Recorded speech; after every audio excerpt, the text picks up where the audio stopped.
Federal investigators are searching for suspects in an internet fraud case that nearly anyone who's received a suspicious email will recognize. These 6 fugitives are thought to be in the U.S. 80 people in all, most of them from Nigeria, face charges after a 3-year investigation. At least 11 people total were arrested yesterday in Southern California. They're charged with money laundering, fraud, and identity theft. Prosecutors say millions of dollars were stolen from unsuspecting people online.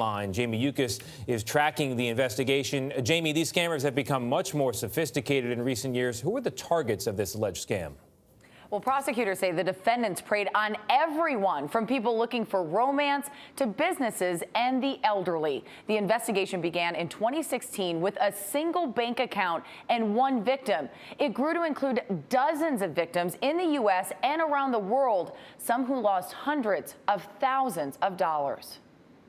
The common thread is that all of these schemes involve the internet to defraud victims. Federal authorities took 11 defendants into custody near Los Angeles Thursday as part of what they say is a highly sophisticated crime ring. According to a 252-count indictment, 80 defendants are accused of hacking email accounts to convince businesses and individuals to make bogus payments. The suspects would then funnel that money to Nigeria.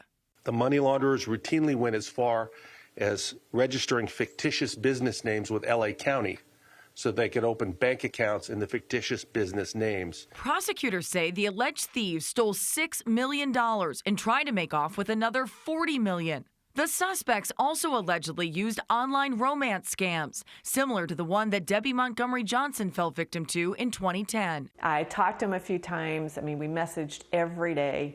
The widowed mother of 4 thought she was communicating with a British businessman, only to find out it was a Nigerian con man. She says she lost much of her life savings. Federal officials have warned about the rise in online fraud in public service announcements like this one. Mr. Jacobs, just transferred the money for the Emerson Project. What Emerson Project?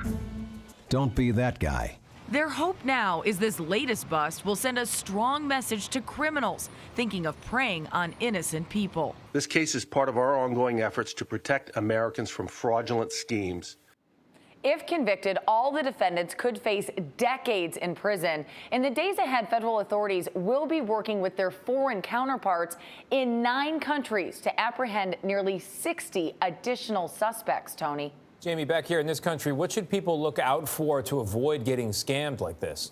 That's a good question. The FBI is reminding Americans that they should never send money to someone they don't know, have not met, and really have no reason to trust, and to never provide bank account information. They also urge people to be cautious of urgent demands for money, Tony.